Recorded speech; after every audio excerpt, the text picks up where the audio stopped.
देख रहे हैं हल्ला बोल, आपके साथ मैं हूं अंजना। ओम कश्यप। योगी सरकार ने एक बड़ा फैसला लिया है। योगी सरकार ने यह तय किया है कि मदरसों में राष्ट्रगान अनिवार्य कर दिया जाए।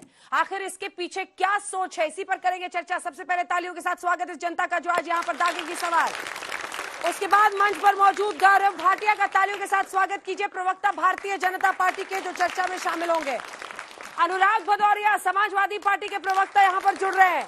शोएब जमई हमारे साथ जुड़ रहे हैं, जन अधिकार पार्टी के भी हैं, इस्लामिक स्कॉलर के भी तौर पर आज वो चर्चा में शामिल होंगे। तालियों के साथ इन सभी का अभिनंदन। लेकिन सबसे पहले आपको सुना देते हैं ये रिपोर्ट और दिखाते हैं क्या हो रहा है इस फैसले का विरोध और क्या है योगी की सोच कि मदरसे में राष्ट्रगान कर दिया अनिवार्य। देखिए।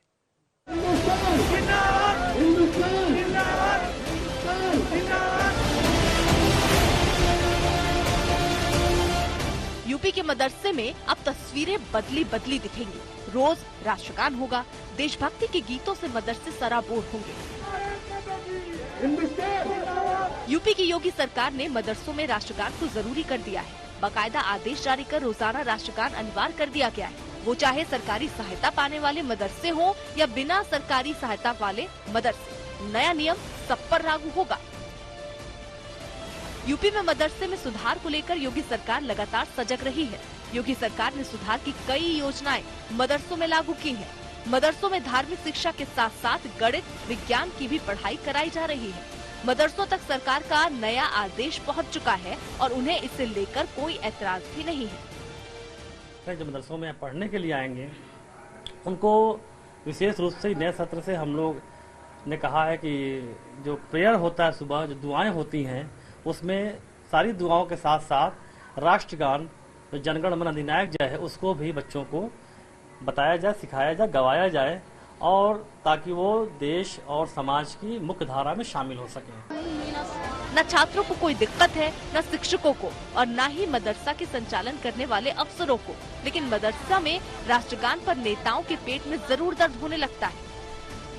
निश्चित तौर पे मदरसा एजुकेशन हमारे माइनॉरिटी के लिए एक बहुत अहम हिस्सा है, और वहाँ से जब राष्ट्रगान होगा तो मदरसे का बच्चा और अच्छे से अपने समाज के निर्माण की भूमिका निभाएगा। और हमारी जो सरकार है वो मदरसा एजुकेशन को और अच्छा और बेहतर बनाने की दिशा में कार्य कर रही है। आप क्यों मदरसों को देशभक्ति का सर्टिफिकेट देना चाहते हैं? क्या भारत के हर मदरसे में 15 अगस्त को, 26 जनवरी को उनका जब सालाना फंक्शन होता है तो हर देशभक्ति की बातें की जाती हैं? उन मदरसों में देश से मोहब्बत की तमाम चीजों को सिखाया जाता है।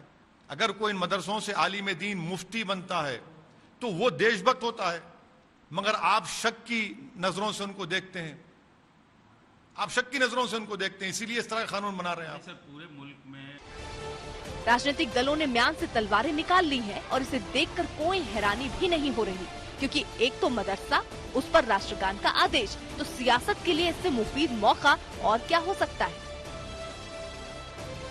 आशीष सिंह, लखनऊ, आज तक। गौरव भाटिया जी, पहला सवाल आपसे। मदरसों में अनिवार्य किया गया है राष्ट्रगान, क्या आपको मदरसे में पढ़ने वालों की देशभक्ति पर शक है? सोच क्या है इसके पीछे? देखिए, सोच ये है कि जब इससे पहले की पंचर साइकिल की सरकार थी ना, तो मदरसों में कई बार आतंकवादी पकड़े जाते थे। आज राष्ट्रगान बज रहा है, तो राष्ट्रगान बजना अच्छी बात है या शक के घेरे में कोई आ जाता है? मैं समझता हूं मदरसे में ही नहीं, भारत के हर कोने में राष्ट्रगान और राष्ट्रध्वज होना तो चाहिए। सभी स्कूल में क्यों नहीं अनिवार्य करते? मैं बिल्कुल 2014 में केंद्र सरकार ने कहा सरकारी स्कूलों में राष्ट्रगान अनिवार्य करने का कोई प्रस्ताव नहीं, तो फिर मदरसे में अनिवार्य, बाकी जगह नहीं, क्यों? अंजना जी, शायद ऐसा हो सकता है कि आपसे छूट गया हो। ऐसा कोई कॉलेज, विद्यालय, कोई इंजीनियरिंग कॉलेज, मेडिकल कॉलेज नहीं है जहां पे कभी तिरंगे का या राष्ट्रगान का विरोध हुआ हो। लेकिन ऐसे मदरसे जरूर हैं जिन्होंने कहा कि राष्ट्रगान नहीं बजेगा, और हमने डिबेट भी उसमें करी है। तो अगर कहीं विरोध होता है तो उनको तिरंगे की भी ताकत पता चलनी चाहिए और राष्ट्रगान की भी चलनी चाहिए। और ये तो अच्छी बात है कि ये आतंकवादी देखते थे मदरसों में, हम लोग कह रहे हैं एयरफोर्स पायलट बनाएंगे, सिविल इंजीनियर्स बनाएंगे, मॉडर्नाइजेशन करेंगे, उनको गणित पढ़ाएंगे, विज्ञान पढ़ाएंगे। और आप मुझे बताइए कि हम चाहते हैं कि डॉक्टर और इंजीनियर बने। मान लीजिए मदरसे में विज्ञान और गणित जब पढ़ाने की बात हुई तो इन्होंने उसका विरोध किया। अंजना जी, सर्जरी चल रही है डॉक्टर की, इनके हिसाब से पेशेंट का पेट खोल दिया, आंतड़िया बाहर है, कहेंगे ला इल्ला इल्लल्लाह, ठीक कर दीजिए। ऐसे नहीं हो पाएगा भाई।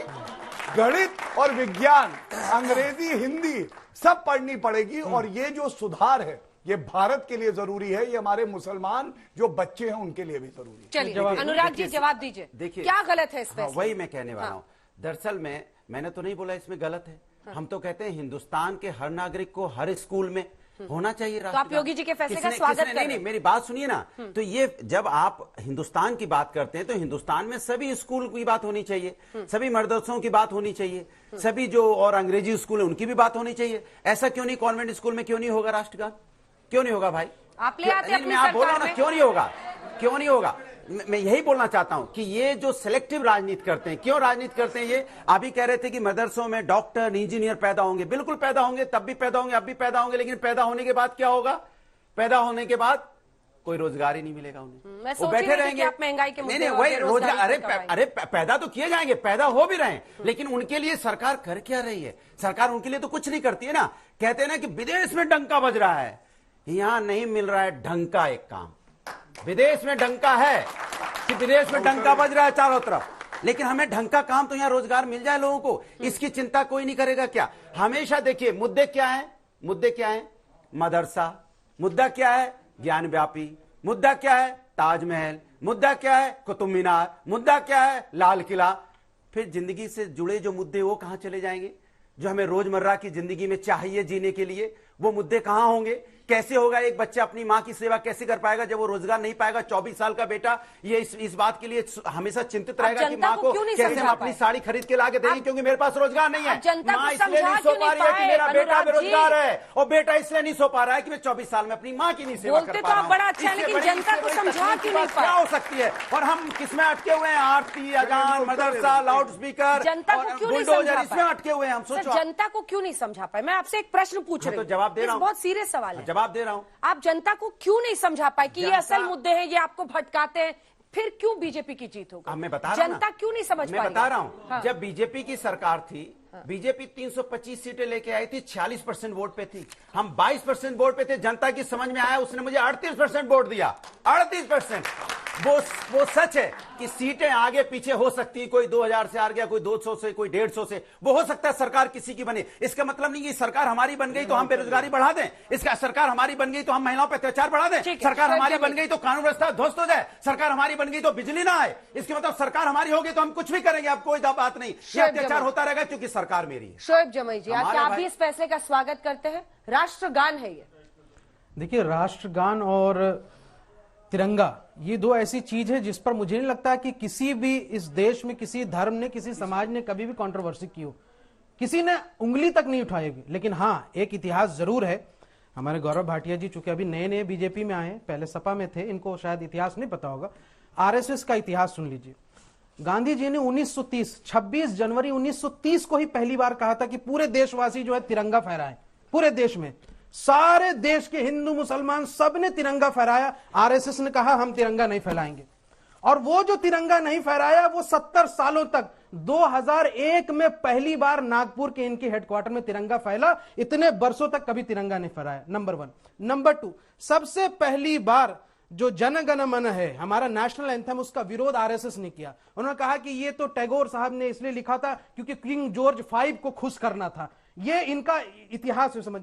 तो जनगण मन का, तिरंगे का जिसने विरोध किया वो आज हमको ज्ञान दे रहे हैं। हमें आपसे ज्ञान लेने की जरूरत नहीं। नंबर 2, आपने कहा मदरसे में जो है ऐसे निकलते हैं। भाई साहब, आपको शायद इतिहास का पता नहीं है, मौलाना आजाद इस देश के पहले शिक्षा मंत्री थे जिन्होंने IIT, एम्स, जितनी भी बड़ी बड़ी शिक्षण संस्थान इस वक्त देश में एक्सीलेंस हासिल कर रही है, उसकी नींव रखने वाले मौलाना आजाद थे। वो मदरसे से पढ़े हुए थे, इंटेलेक्चुअल आदमी थे। एपीजे अब्दुल कलाम जो हमारे देश के सबसे बड़े साइंटिस्ट, दुनिया के सबसे बड़ा साइंटिस्ट मानता हूं, वो अपने यहां से तमिलनाडु में, केरला में, ये मदरसे में पढ़े थे। राजा राम मोहन राय, बंकिम चंद्र चट्टोपाध्याय सब मदरसे में पढ़े थे। मदरसे का पढ़ने का मतलब नहीं होता कि अनपढ़ हो जाए या फिर यहां से इस्लामी सिर्फ तालीम हो। मदरसा जो है वो जहन खोलता है, बाद में लोग हायर तालीम लेते हैं। मैं तो कह रहा हूं जामिया मिलिया इस्लामिया में, मैडम भी जानती है, हमारे यहां ब्रिज कोर्स होता है। जो मदरसे से पढ़ के आते हैं उन लोगों को, अंजना जी भी जानती हैं कि ब्रिज कोर्स होता है। मदरसे के जो पढ़े हुए बच्चे उनको 1 साल का ब्रिज कोर्स करवाते हैं, फिर वो बच्चे आईएएस आईपीएस बनते हैं। मदरसे का पढ़ा हुआ बच्चा जामिया मिलिया इस्लामिया से ट्रेनिंग पा करके उसने यूपीएससी क्वालिफाई किया, 57 ऑल इंडिया रैंक था, जाकर के पूछ लीजिए। तो ऐसा नहीं है, मदरसे से पढ़े हुए बच्चे दुनिया में बड़े बड़े काम कर रहे हैं। अभी आपको पता नहीं, हाँ जरूर मदरसे का मॉडर्नाइजेशन होना चाहिए, उनकी जो है सही व्यवस्था होनी चाहिए। मैं इसका एडवोकेसी करता हूं, मैं उसका पक्षधर हूं कि मदरसों में हमारी तालीम का मेयार बढ़ाना चाहिए। समझ में नहीं आई कि आप योगी की बड़ाई कर रहे हैं कि बुराई कर रहे हैं। उनको खुद ही नहीं इनका पता। पहले क्लियर कीजिए, आप योगी जी की बड़ाई कर रहे हैं, अच्छा काम किया है या बुराई कर रहे हैं? मदरसों की मॉडर्नाइजेशन और मदरसों की जो तालीम बड़े है बड़े शब्द उसके यूज कर रहे लिए हैं। योगी जी या किसी सरकार ने कोई ऐसा बहुत बड़ा काम नहीं कर दिया कि जो पहले नहीं होता था। राष्ट्रगान की शुरुआत करना अच्छी पहल है। आरएसएस के शाखाओं में भी राष्ट्रगान की शुरुआत करवाई, मैं स्वागत करता हूं। मैं तो मदरसे में भी करवाई, मैं स्वागत। भाई मदरसे में राष्ट्रगान लोग पढ़ते थे, ऐसी बात नहीं। अनऑर्गेनाइज, जैसे स्कूलों में प्रेयर होता, हम लोग, मैं भी हेड बॉय था, स्कूल में प्रेयर करवाते थे तो वहां होता था, लेकिन स्कूलों, लेकिन मदरसों में कोई ऐसा ऑर्गेनाइजेशन नहीं होता है। लेकिन राष्ट्रगान का किसी ने विरोध किया, ये तस्वुर भी नहीं है। इसलिए आरएसएस के इनको समझाइए, इनको पता नहीं है अभी इतिहास का, हमने इनका इतिहास खोल दिया ना। अंजना जी ज्यादा नहीं बोलना पड़ेगा, जोर से बोलो, भारत माता की। बस समझ में आ गया, पूरा हिंदुस्तान तो यही चाहता है। देखिए, जिस स्कूल के ये हेड बॉय थे वहां पे मैं हेडमास्टर था, तो अभी मैं बताता हूं। जनता, आप बताइए, 2 बॉल करनी है, किसका विकेट पहले उखाड़ू? बताइए, जिसका आप बोलेंगे उसका उखाड़ूंगा। मौलाना जी। अच्छा, लेकिन दिक्कत है, मौलाना बॉलिंग भी जी तो आनी चाहिए, बॉलिंग भी तो आनी चाहिए। विकेट तो तब उखड़ेगी जब तुम्हारा भी उखड़ेगा, चिंता ना करो। तुम्हारा नो बॉल फेंक दोगे तो विकेट उखड़ने का मतलब क्या होगा? जवाब हाँ, अपनी अपनी बारी में। मौलाना जी ने इतिहास बताया, लेकिन मौलाना, आपको तो नहीं पता होगा इतिहास के बारे में। नहीं, मौलाना जी, भारत के इतिहास में भगवान राम से बढ़ के कोई नहीं है, हमारे रोम रोम में, कण कण में। ये कहते हैं कि टाइम आ गया भगवान राम को बैन करने का। अरे ये आप ही ने कहा।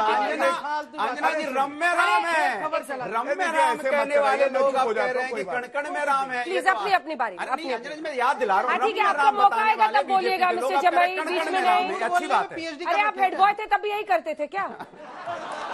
रुक जाइए, जवाब सुनिए। दूसरा, आज इनको समझ में आया है कि तिरंगा बहुत जरूरी है, राष्ट्रगान जरूरी है। इनको सर्वोच्च न्यायालय से कोई मतलब नहीं है। इनको ये भी नहीं पता है, ओह माय गॉड, ये यही फर्क है। ओ माय गॉड, एंड से भगवान राम सद्बुद्धि दो इसको।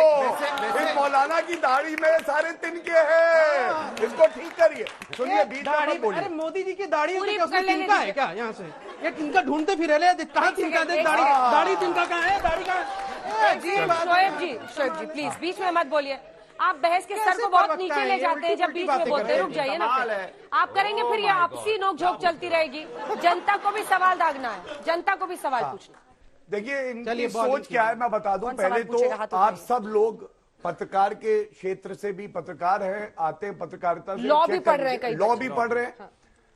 सुप्रीम कोर्ट का जजमेंट है जिंदल का, ठीक है। उससे पहले आप कहीं भी प्राइवेट स्पेस में या कहीं भी जगह पे तिरंगा जो है ध्वजारोहण नहीं कर सकते थे। ये कानून था, और ये कह रहे आरएसएस उससे पहले नहीं करती थी। पहले कानून जानिए। सर्वोच्च न्यायालय ने ये इजाजत दी, हर नागरिक जो है वो तिरंगा फहरा सकता है। देन इट बिकेम ओपन, सारे के सारे नागरिक तिरंगा कर सकते हैं, और आरएसएस ने भी किया। अब मैं दूसरे विकेट पे आता हूं। ये वैसे ही आधा गिरा हुआ है, लेकिन जितना है उसको भी गिरा दो। चलिए, अभी देखिए, मुद्दा देखिए, मुद्दा बेरोजगारी है, पेट्रोल है। अब मैं चलिए इनके मुद्दे। भाई सुनो, ओ वर्दी मैच खत्म हो गया, बीच में नहीं बोलेंगे। अरे भैया तुम हिट विकेट कब हो चुके हो? तुम्हारा जाओ। अरे हिट विकेट हो गए। चलो अंजना जी अनफेयर है थोड़ा सा। देखिए होता क्या है, कमजोर खिलाड़ी क्या सोचता है, पीछे हटने से आदमी हिट विकेट हो जाता है। अच्छा ठीक है, मैं जवाब लूंगी आपसे। अनुराग जी क्या प्लीज, बच्चों के भी सवाल लेने हैं। देखिए ऐसा होता है अक्सर, शेर की दहाड़ सुन के गीदड़ सोचते हैं एक साथ झपट्टा मारो शेर को पकड़ लेंगे, पकड़ नहीं पाएंगे। हाँ, समझ लो। बिल्कुल, यही तो अब बात बात है। सुनिए, शेर अब को बात तो नहीं सुनिए, पकड़ पाएंगे। इनके मुद्दे क्या थे मैं आप लोगों को बताता हूं। हाँ। वर्दी को बुलाया पुलिस को, अरे आजम खां की भैंसे देखो कहां है भैया, दूध कितना दिया है, पहला मुद्दा। दूसरा मुद्दा, अरे भैया सुनो, मुजफ्फरनगर दंगे, अखिलेश भैया कहे नहीं भैया ऋतिक रोशन का डांस करेंगे सफाई में, यह मुद्दा था। तीसरा मुद्दा, भैया ये बताओ कब्रिस्तान की दीवार बनी, वो कह रहा है भैया शमशान घाट भी है। अरे तुम हटो भैया, कब्रिस्तान की दीवार बना दी है, हमें मुसलमान वोट चाहिए। चौथा, टैक्स पेयर आपके रुपए से हज सब्सिडी दे दो भैया, हज सब्सिडी क्योंकि हमारा वोट बैंक है। और पांचवा मुद्दा, भैया कोई मुसलमान आए ना हलाला करने देना, 4 बीवियां रखे, कोई दिक्कत नहीं है, हमें वोट चाहिए। ये मुद्दे थे। आज मुद्दा क्या है? आज मुद्दा यह है 18 करोड़ टीके मुफ्त में लगे उत्तर प्रदेश में। आज मुद्दा ये 2 साल से मुफ्त राशन गरीब को मिला है। यह है योगी जी की सरकार। और इतना ही कह के अंत करूंगा, कद बड़ा नहीं करता है, कद बड़ा नहीं करता है, एड़िया उठाने से ऊंचाइयां अक्सर मिलती हैं सर झुकाने से। तो थोड़ी विनम्रता लाओ भैया, थोड़ी विनम्रता लाओ। बच्चों के सवाल अब मैं अपना बोल दूं, मैं जवाब दे दूं जरा। अरे भोपू फट गया कब का भैया, लाउडस्पीकर बैन हो गए। अब मैं बोल लूं, कैसे बोलोगे? अच्छा बोल लूं। एक मुजफ्फरनगर की बात की, मुजफ्फरनगर के दंगे की बात इन्होंने बोली। शायद ये भूल गए कि मुजफ्फरनगर में दंगे हुए, दंगाई जिन पे दंगा कराने का आरोप है, उसी पर मुकदमे हटाने का काम किसी ने किया तो उत्तर प्रदेश के मुख्यमंत्री जी ने किया है। और पहले उत्तर प्रदेश के मुख्यमंत्री ऐसे हैं जो अपने ऊपर से भी उन्होंने अपराधी मुकदमे हटाए। ये हिंदुस्तान में पहली बार हुआ है। दूसरी बात, आजम साहब की बात कर रहे थे, इन्होंने आजम साहब को अंदर किस बात में किया? इन्होंने किया बकरी चोरी, भैंस चोरी, किताब चोरी, भैंस चोरी, किताब चोरी, जेल में अंदर डालने वाले लोग हैं ये। और दूसरी बात कर, टैक्स पेयर के पैसे से तो आपने सिक्योरिटी बांटनी शुरू कर दी। जो बीजेपी की तारीफ करता है उसको Z+ ले जाओ, ये एक्टर को ले जाओ, वो एक्ट्रेस को दे दो, वो फिल्म डायरेक्टर को दे दो। अरे फिल्म डायरेक्टर एक्ट्रेस ऐसे देवड़ी एमएलए को दे दो, सारे एमएलए को। आपने वेस्ट बंगाल में चले जाओ, बीजेपी के एमएलए आप सिक्योरिटी बांट रहे हो। कमाल है। ये जो लोग बेचारे परेशान है हिंदुस्तान के अंदर में, वो इनसिक्योर फील कर रहे हैं कि पुलिस तो सारी आपने अपने जो बीजेपी के जो सो कॉल्ड जो सपोर्टर है उनको आपने सिक्योरिटी दे रखी Z+। किसके पैसे से ये भाई, किसके पैसे से? ये खेत बेच के बीजेपी पैसा देती है क्या? सारे टैक्स पेयर के पैसे से आपने सिक्योरिटी दे दी। एक बात, जहां तक आप कोविड की बात कर रहे थे, कोविड में लाखों लोगों की मौतें हो गई और आप उसमें फट महसूस कर रहे हो। कोविड काल में लाखों लोगों की मौत होगी और आपने क्या बोला? एक की भी मौत नहीं। मैं पूछना चाहता हूं कौन ऐसा है जिसके घर में किसी की मौत ना हुई हो? और ये खड़े होकर कहते हैं कोविड में किसी की मौत, बोल रहे हो भैया, किसी की क्या मौत बोल नहीं रहे हैं? जो कह रहे हैं कि नहीं हुआ है। अरे बहुतों की हुई है ना, चलिए लाखों लोगों की हुई है और बिना ऑक्सीजन के लोग मर गए। और ये मजाक उड़ा रहे हैं बैठ के कि कोविड में लोगों की मौतें नहीं हुई। इससे बड़ा शर्म की बात नहीं हो सकती। हमने अपनों को खोया है और आप कहते हो किसी की मौत नहीं हुई। आप मौतों पर राजनीति करोगे और विकेट उड़ाने आए हो। अरे विकेट मत उड़ाओ, यहाँ पे विकेटें बचाओ। जो विकेटें जा रही हैं धीरे धीरे, जैसे उड़ती जा रही तुम्हारी तो पिच खुद रही है, तुम खेलोगे कैसे? तैर रही है। सुनो, पहले विकेटें बचाओ और बॉलिंग करना तो सीख लो कि हाथ ऐसे घुमाया जाता है कि ऐसे घुमाया जाता है। पहले हाथ तो घुमा दो, बॉलिंग होता कैसे है? पहले घुमा दो हाथ वाले हो, तुम क्या बॉलिंग सिखाओगे भैया? पहले गुगली कैसे डाली जाती बताओ तो सही। सवाल भी होने प्लीज जल्दी से बोलिए। मुजफ्फरनगर दंगों में इन्होंने अभी बात करी ना, ये चार्टर प्लेन से आरोपी था मौलाना नजीर। उसको कौन बुला रहा था? अखिलेश यादव छोड़ के अपने मुख्यमंत्री आवास पे वो आरोपी था। पहली बात। दूसरा, बैठा के अपराधी को, आतंकवादी को अनुराग जी आपका ऑडियो जा ही नहीं रहा है, उनकी बारी है। धन्यवाद।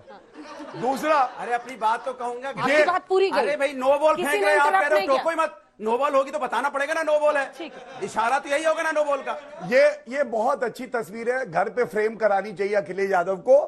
300 से एक भी सीट नहीं है कम और जनता बोली चलो हटो, तुम में नहीं है दम। ये समझ गए? अब ये 2 महीने पुरानी है और यहाँ फिर से सवाल लेते हैं।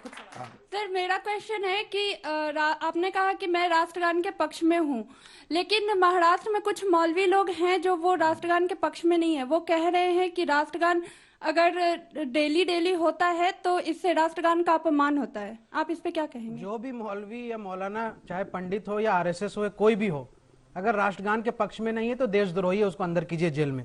Number 1। Number 2, without mincing my word, number 2, चूंकि मेरी जिम्मेदारी है युवाओं की बात उठाने की, मैं युवाओं की बात उठाता हूं। मुझे कोई पोगो चैनल खेलने का यहाँ कोई शौक नहीं है, ठीक है। मैं मेरे दोस्त ने कहा कि सर आप बात उठाइए कि हमारे यहाँ बीपीएससी का एग्जाम जो है वो लीक हो जाता है, बरसों से लोग तैयारी करते हैं, मेहनत कर करके यहाँ से अलग अलग शहरों में पहुंचते हैं, ये एनडीए की सरकार में हो रहा है, बिहार में हो रहा है। हमारे दोस्त ने कहा कि सर ये आवाज उठाइए कि एनसीईआरटी की नई पॉलिसी के तहत कोई नया एडिशन नहीं आ रहा। हाँ, इसलिए आवाज उठाइए कि देश में जो है महंगी हो गई है शिक्षा, प्राइवेट स्कूल उसको लूट रहे हैं, मैं उसको उठा रहा हूं। मैं उसको उठाता हूं कि आपने यहां से जर्नलिज्म के सारे स्टूडेंट हैं, उनके लिए कौन सा फेलोशिप का जो है इंतजाम कर रखा है सरकार ने, इसका भी जवाब दीजिए, जिससे यहां से ज्यादा अच्छे जर्नलिस्ट जो इस देश में आए, इसका भी जवाब दीजिएगा। तो एजुकेशन पॉलिसी बनाइए और सबके लिए एजुकेशन एक राइट है। एजुकेशन के जो माफिया है वो ज्यादातर बीजेपी से, लाउड स्पीकर को कृपया बंद कराया जाए, करने वाले हैं भारतीय जनता पार्टी से। सर मेरा सवाल उसका आपसे जवाब देना चाहिए। सर जैसा कि आपने बोला है कि मदरसों में बच्चे पढ़ते हैं, उसके बाद देन ये होता है कि ला इलाहा इल्लल्लाह पढ़ के आप मतलब ऑपरेशन होता है तो उसका ऑपरेशन बंद हो जाता है, मतलब जो ऑपरेशन होगा वो डॉक्टर नहीं ला इलाहा इल्लल्लाह पढ़ेंगे तो हो जाएगा कंप्लीट। सर ऐसा कोई एक वाकया आप बताएंगे क्या ऐसा हुआ है? हाँ, मैं आपको 10 वाक्य बताऊं। बिल्कुल सही। और आप मुझे ये बताइए, वहां दूरबीन लेके देख रहे जो थे। मदरसे नहीं वो मिला नहीं, जो अभी एक सेकंड कहाँ ऑपरेशन हो रहा है, देखे देखो। आप कह रहे थे पोगो नहीं करते हैं, अब तो आप सुपर पोगो चैनल हो गए हैं। जो बोलते हैं जरा सोच समझ के बोला कीजिए। अब जवाब पहले अपनी बहन का उत्तर जरूर दे दूं। देखिए ऐसा है, कुछ कार्टून आ गए हैं, घर पे रिकॉर्डिंग दिखाइएगा, अच्छा रहेगा। सुनिए, अब ये अंजना जी एक बात बोलेंगे, क्या तरीका है? हाँ जवाब, ये क्या कमाल है, जब इन्होंने कार्टून बोला तो चैनल इन्हीं को दिखा रहा था। पेशेंट का नाम आ रहा है, पेशेंट का नाम देखिए आ रहा है, नाम पेशेंट का नाम बताओ। मदरसे जो है, हॉस्पिटल का भी, जो टैक्स पेयर के रुपए से चलते हैं, का नाम पूछा गया है, पेशेंट का नाम पूछा गया है। इस तरह से आप चुप करा लीजिए। ठीक है, कोई ये गलत बात, सवाल हमसे तो भैया ऐसा है कि तुमको गुगली मिल गई और पेशेंट का नाम पता चलना चाहिए, पेशेंट का नाम पता चलना चाहिए, हॉस्पिटल का नाम पता चलना चाहिए, सभी लोग इस बात को देखेंगे। ठीक है, हाँ बोलिए। देखिए ऐसा है कि एक सर्जरी तो अखिलेश यादव की अभी हुई है, वो पेशेंट मदरसों का ही पेशेंट है, हमें पता है। शांत रहिए, झूठ बोलना मत करिए। मैं अपनी बहन का उत्तर तभी दे पाऊंगा जब ये शांत होंगे। भोपू को शांत कराइए, उत्तर ले लीजिए। अगर भोपू शांत नहीं होगा मैं नहीं दे बीच में लगातार जवाब नहीं आ रहा है, तो सुनना पड़ेगा ना। जवाब दे आप आने के पहले ही एकदम लगातार बोल रहे हैं, प्लीज मैं चरणों को छू लूंगा अगर पेशेंट का नाम बता दें, हॉस्पिटल का नाम। अरे चरणों को छुओगे कैसे जब नीचे लेटे रहते हो चरणों में? उसके लिए उठना पड़ेगा। इससे बड़ी बात पहले उठो फिर चरणों को छुओ। नहीं पता, ये बोलने नहीं देंगे, मैं आपको बता रहा हूं। टीवी पे डिबेट को हाईजैक। हाँ, चलिए देखिए, मेरा सिंपल सा कहना है, मदरसों में टैक्स पेयर का रुपया जाता है, आप मानेंगे? अगर टैक्स पेयर का रुपया जाएगा तो अगर उसका आधुनिकीकरण हो, गणित पढ़ाएंगे, विज्ञान पढ़ाएंगे, तभी तो डॉक्टर इंजीनियर बनेंगे। अगर नहीं पढ़ाएंगे तो कैसे बनेंगे? और ये लोग उसका विरोध करते हैं, विरोध करते हैं। मैं आपको न्यूज दिखा दूंगा कि इन्होंने विरोध किया कि आधुनिकीकरण क्यों हो। बोलो भारत माता की। कौन विरोध कर रहा है? सर मेरा सवाल आपसे है, आपने बोला कि कोई राष्ट्रगान नहीं गाता है तो देशद्रोही होगा। क्या आपको राष्ट्रगान आता है? तो आप गा के दिखा दीजिए। और जब खड़ा होना पड़ेगा, और जब सर ने भारत माता की जय कहा तो आपने उस टाइम नारा भी नहीं लगाया, ऐसा क्यों? एक बार लगा के दिखा दीजिए भारत माता की जय। यहाँ सब चाहते हैं राष्ट्रगान गाना चाहेंगे सब। अफसोस नहीं, भारत माता खड़े हो जाइए, खड़े हो जाइए। एक से नहीं, अब रुक जाइए प्लीज, इस वक्त नहीं होगा। चलिए शो को आगे ले जाते हैं, बैठिए। सवाल पूछिए सर। मेरा सवाल आप दोनों से एक सवाल है। हमें पता है तुम्हारा सवाल, आप फिर से आए इसीलिए पता। आप राष्ट्रगान के सपोर्ट में नहीं है, आपने कहा। जबरदस्ती नहीं है। सुनिए मैं बताता हूँ आपको। सुनिए राष्ट्रगान का सबसे ज्यादा सम्मान करती है देश की आर्मी और एयरफोर्स। जब वो पाकिस्तान में घुस के सर्जिकल स्ट्राइक करती है तो आप ही के नेता अखिलेश यादव उसका सबूत मांगते हैं। क्या मांगते हैं? सबूत मांगते हैं उसका। प्रेस कॉन्फ्रेंस किया, सबूत मांगा उन्होंने। कार्यकर्ता बुलाया है क्या? दूसरा, इनको पता ही नहीं क्या पूछना है। अरे आपको कुछ पता ही नहीं, सबूत मांगा है। कार्यकर्ता हो गया। अंजना जी ये कार्यकर्ता, मैं गारंटी के साथ बोल रहा हूँ, कार्यकर्ता। इनको यही नहीं पता सबूत किसने मांगा था। सबूत किसी किसने पार्टी मांगा था? के लिए जब नहीं उसकी पता सोच तो इनकी कैसे पढ़ाई भी रखते हैं? बेकार अगर पढ़ रहे हैं ये, इनको सवाल नहीं पता है सबूत किसने इतना मांगा था? बौखलाइए मत सर। सबूत आराम से सही। सवाल- बहुत बढ़िया, यही है। एक और सवाल अगला आ गया, सवाल आपसे सवाल है, निकल आप गए। कुछ दिनों पहले चुनाव में असदुद्दीन ओवैसी के साथ गठबंधन करने की चर्चा आ रही थी ऐसे, आपने बोला किसी मौलाना ने विरोध नहीं किया। असदुद्दीन ओवैसी देश का सबसे बड़ा मुस्लिम मौलाना है जो कहता है कि ना हम भारत माता की जय बोलेंगे ना हम राष्ट्रगान गाएंगे। बस वो कब कहा है उन्होंने? हमेशा कहा, मैं बहुत वो देश के सांसद है, असदुद्दीन सांसद है। भारत माता की जय का विरोध किया है हमेशा। भारत माता की जय का विरोध कीजिए, राष्ट्रगान का विरोध। आप बैठ जाइए मैडम बैठ जाइए। वही असदुद्दीन ओवैसी जो देश के पैसे पर सांसद आ गया है, सब देश के पैसे से उनकी तनख्वाह मिलती है, उसी असदुद्दीन ओवैसी को भारत माता की जय बोलने में क्या दिक्कत है और आप उनसे गठबंधन क्यों करना चाहते हैं? अंजना जी, मैं जवाब दे देता हूं। देखिए, मैं उनकी पार्टी का प्रवक्ता तो नहीं हूं, लेकिन असदुद्दीन ओवैसी साहब बैरिस्टर हैं और इस देश के सांसद रत्न हैं। सांसद रत्न का अवार्ड मिला है। इस देश की लोकतांत्रिक व्यवस्था के तहत चुन करके जनता द्वारा आए हुए व्यक्ति हैं जो संविधान की ओथ लेकर के संसद में पहुंचे। इसलिए ये व्हाट्सएप यूनिवर्सिटी वाला ज्ञान यहां नहीं चलेगा, कहीं और चलाइए। दूसरी बात, हाँ, हमारी पार्टी का जन अधिकार पार्टी का एमआईएम के साथ गठबंधन होने की बात थी बिहार चुनाव में, लेकिन नहीं हुआ, हमने नहीं किया। हमारी अपनी यहां से एक आइडियोलॉजी है, उनकी पार्टी की अपनी आइडियोलॉजी है। हम आइडियोलॉजी को यहां से क्रॉस नहीं करते। हमने महबूबा मुफ्ती के साथ सरकार नहीं बनाई, हमने आतंकवादी बुरहान को जो है यहां से शहीद कहने वालों के साथ सरकार नहीं बनाई, लेकिन भारतीय जनता पार्टी ने बनाई। आपने सवाल पूछा कभी? आपने सवाल पूछा? तो मलाई चाट रहे तो देखिए, नजर का नजरिए का फर्क है भाई साहब। इस देश में मुसलमान सबसे पहली बार जब लाल किला में झंडा फहराया तो बिस्मिल्लाह खान ने सहनाई बजाई। जब पोखरन में यहां से हमने यहां से एटम बम जब यहां से टेस्ट किया न्यूक्लियर, तो सबसे ज्यादा जिनको पता था वो यहां से एपीजे अब्दुल कलाम, वो मुसलमान थे, मदरसे में पढ़े हुए थे, सिर्फ प्राइम मिनिस्टर को पता था। और पहली बार देश के लिए शहीद होने वाले, कुर्बान होने वाले जनरल ब्रिगेडियर हमीद थे, ब्रिगेडियर उस्मान थे। ये सब नाम याद है, ये सब नाम याद है।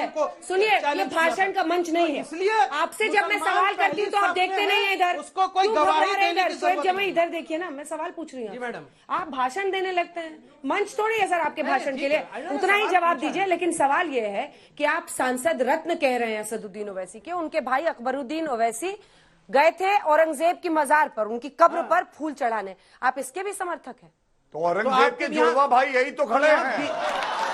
आप ये बताइए अंजना जी, इस देश में एक ऐसी पार्टी है जो गोडसे समर्थकों को यहाँ से सांसद बना देती है, फिर सवाल नहीं सुना आपने, फिर सवाल नहीं सुना। एक ऐसी पार्टी है जो गोडसे के मानने वालों को, उसको माला अर्पण करने वालों को आगे बढ़ा देते हैं। जमाई साहब, आपको नजर मिलाने में क्या प्रॉब्लम? आपको कम से कम इतनी शर्म है तो कह दीजिए कि यहाँ से साध्वी प्रज्ञा। अरे नजर मिलाइए इधर, कह दीजिए कि गोडसे के मानने वाले भाषण वाला मंच बना देते हैं। आप सवाल का जवाब ही नहीं दिया आपने। औरंगजेब के कब्र में जाए या ना जाए, उससे इस देश का लोकतंत्र या राजनीति नहीं चलती है। बहुत सारे लोग गोडसे की भी पूजा करते हैं, तो क्या करें उसको? जाने वाले लोग हैं। हाँ, लाल कृष्ण आडवाणी जिन्ना के उनसे सवाल क्यों नहीं होगा? ए टीम बी टीम नहीं, जिन्ना के, अरे भारतीय जनता, अरे आडवाणी जी जिन्ना के कब्र पे गए थे, उनको तो जवाब देने दीजिए। नहीं, जिन्ना के कब्र पे गए थे। उनको जवाब भारतीय देने जनता दीजिए। पार्टी का चेहरा पता चलना चाहिए ना। नहीं, भारतीय जनता पार्टी का असली चेहरा यही है कि पीडीपी के साथ सरकार बनाएंगे, अलगाववादी के साथ। सवाल मेरा गौरव जी से सवाल, राष्ट्रगान की बात कर रहे हैं,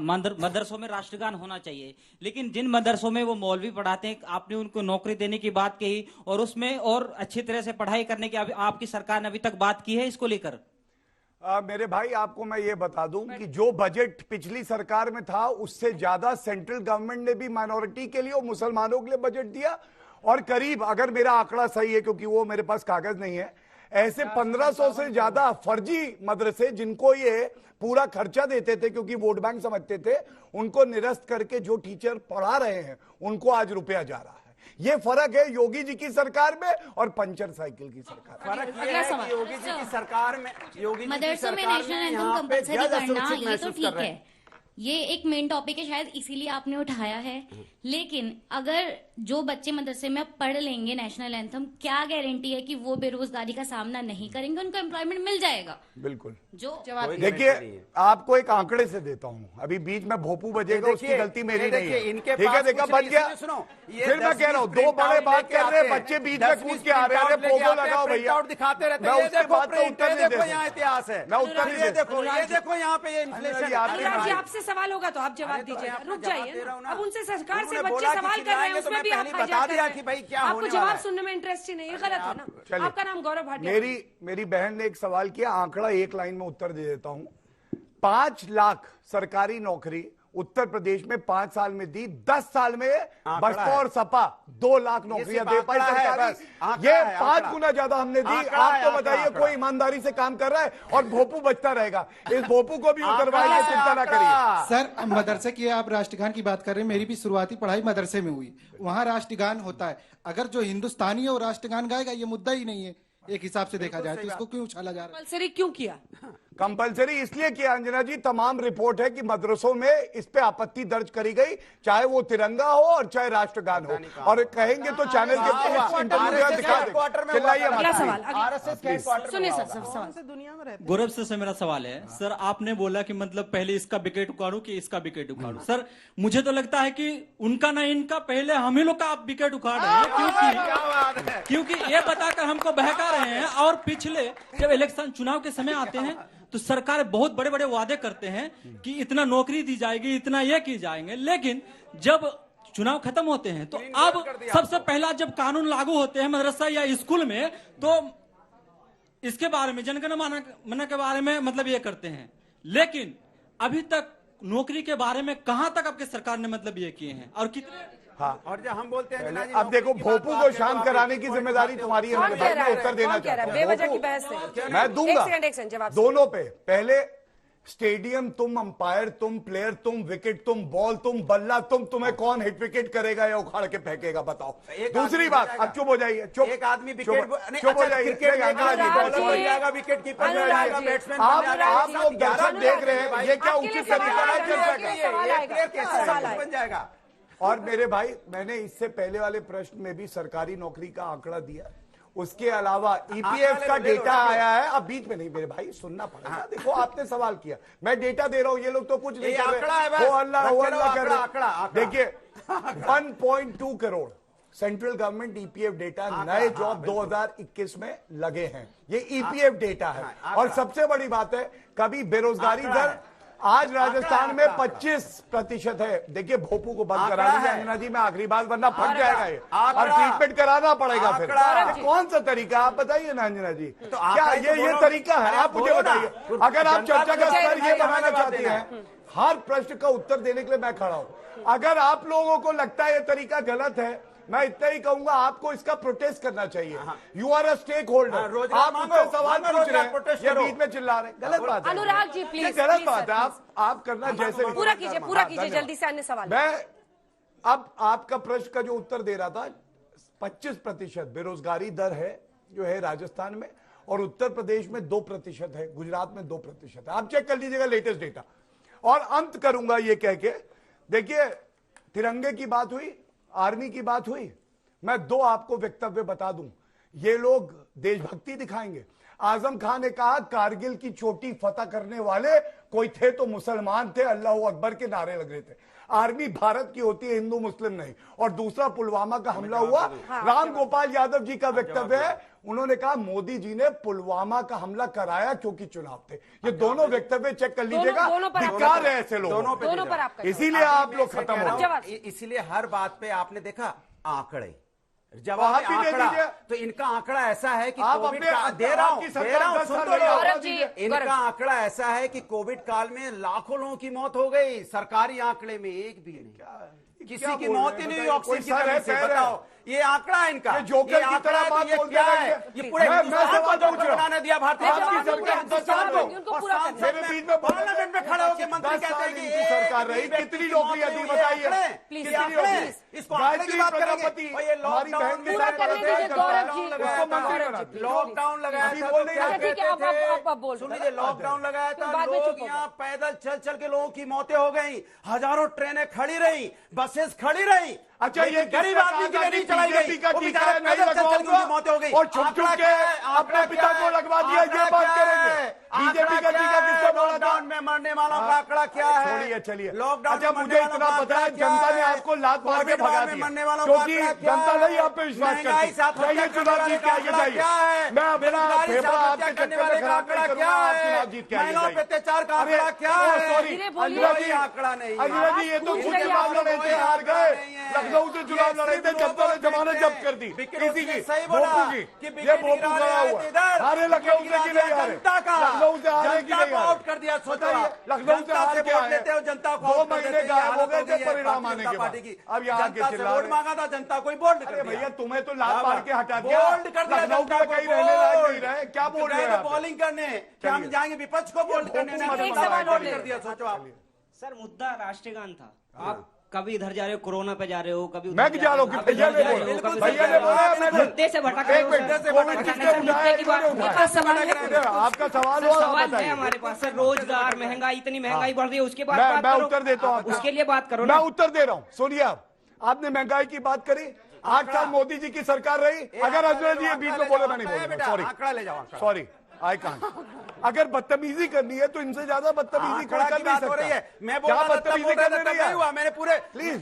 अच्छा, मैं बोल रहा था जितनी देर तक मैं आपने टोका, लेकिन टोका क्या? बापू तो बसता रहा ना, यही है ना, शुरू करते नहीं हो तो बजा ना, लाउड स्पीकर तो बजा। फिर कानून का फायदा क्या? लाउड स्पीकर को तालिया गया। मैं उत्तर देना चाहता हूँ। अगर आप चलता रहा, गोलियां चलती रही, आपके जल्दी से। मेरे भाई ने एक सवाल पूछा महंगाई पे, आंकड़ा दे के कहता हूं, चुनौती देता हूं, मोदी जी की 8 साल सरकार रही, एवरेज इन्फ्लेशन रहा 4 से 4.5%, और कांग्रेस की 10 साल रही थी, 10% से लेके 11% तक इन्फ्लेशन था। ये महंगाई, पेट्रोल सबसे महंगा कहां पे है? राजस्थान, श्री गंगानगर में है सबसे ज्यादा जो है। यहाँ पे क्या है पेट्रोल? यूपी में क्या है पेट्रोल? श्री गंगानगर में 116 रुपए, 116 रुपए श्री गंगानगर बता रहे। और दूसरी बात, मैंने बेरोजगारी का आंकड़ा दिया, पेट्रोल का बताया। राजस्थान की सरकार अच्छा काम नहीं कर रही, वो आपकी दलील नहीं हो सकती ना? नहीं, ये दलील हो सकती है कि ज्यादा टैक्स अगर कांग्रेस शासित राज्य लगाए तो वो क्यों नहीं कम करते, उनको दर्द नहीं होता। हमने घटाए थे, दिवाली से पहले हमने घटाए, जो सेंट्रल का टैक्स था, इन्होंने क्यों नहीं घटाया? हाँ, ये बात अलग है ना, जमाई जी की सरकार है ना इनकी सरकार है, ये क्या करेंगे? लोगों ने इनको बेरोजगार कर दिया, विश्वास ही नहीं है इन पे। एक सेकंड, मुझे तो लगता है कि जोर से एक बार जयकारा आंकड़ा देवता की लगनी चाहिए। आंकड़ा देवता की जयकारा, क्योंकि क्यों नहीं लगनी चाहिए? आंकड़ों से ही तो होता है। कैसे जयकार लगती है? अच्छा, आंकड़ा खाता ना भाई, जो अखिलेश भैया कहे वही सही आंकड़ा मिलेगा बस। आंकड़ा अखिलेश भैया ने कह दिया, ले जाओ भैया, ठीक है, रोजगार के नाम पे आंकड़ा ले लो भाई। यही गवार लोगों की निशानी है, आंकड़ा। आंकड़ा नहीं देंगे, आंकड़ा। अंजना जी, तुम्हारे पास भी आंकड़ा है क्या? हाँ, दो आंकड़ा ही दे रहे।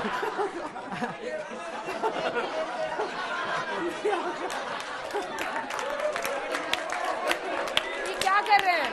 फिर पोगो चैनल शुरू कर दिए, बंद कीजिए उसको। अभी बताओ। सवाल पर आइए, क्या मदरसों के मॉडर्नाइजेशन को लेकर और भी बड़ी बहस और चर्चा होनी चाहिए? ये जो बार बार बीजेपी उंगली उठाती है, उस टॉपिक पर आते हैं, इशू पर आते हैं, ये सब पतंगबाजी बंद कीजिए। ये क्या मदरसों के आधुनिकीकरण को लेकर एक गंभीर अंदर से भी मंथन आना चाहिए और सरकार की भी तरफ से क्या होना चाहिए प्लान? कि हम लोग पूरी ओवरऑल एजुकेशन पॉलिसी की बात कर रहे हैं, चूंकि सारे युवा यहाँ बैठे हैं, मैं इनके सामने कह रहा हूं एक बात कि अगर आप भारतीय जनता पार्टी से पूछेंगे, भाई बताओ कितने मंदिर में जाके अब तुम विवाद करोगे, फौरन लिस्ट निकालेंगे, देखो इतना बड़ा लिस्ट, इतना बड़ा लिस्ट। और इनसे पूछो कि अगले 15 सालों में आपको इस देश के जो 65 करोड़ युवा हैं, उनके लिए क्या रोड मैप आपने तैयार कर रखा है? क्या वो पॉलिसी है?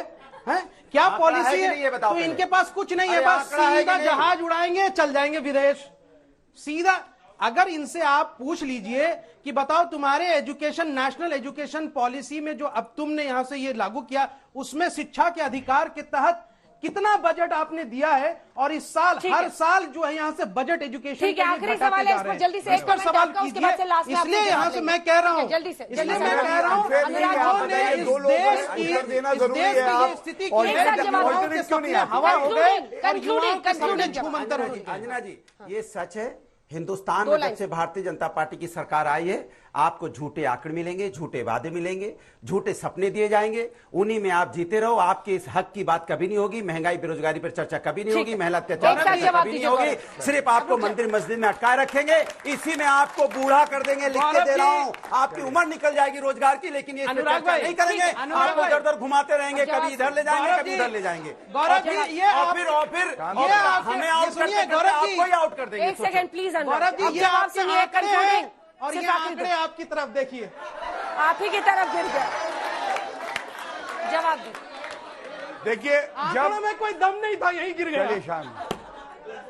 जब आंकड़े झूठे होते हैं, ऐसे उड़ाए जाते हैं, ऐसे क्रैश होते हैं, जैसे शोएब जमाई वहां पड़े हुए हैं। आंकड़ों में दम नहीं है आपके। सुनिए, आपके आंकड़ों में दम। मैं एक बात कहूंगा, बहुत ज्ञान यहां पे दिया गया।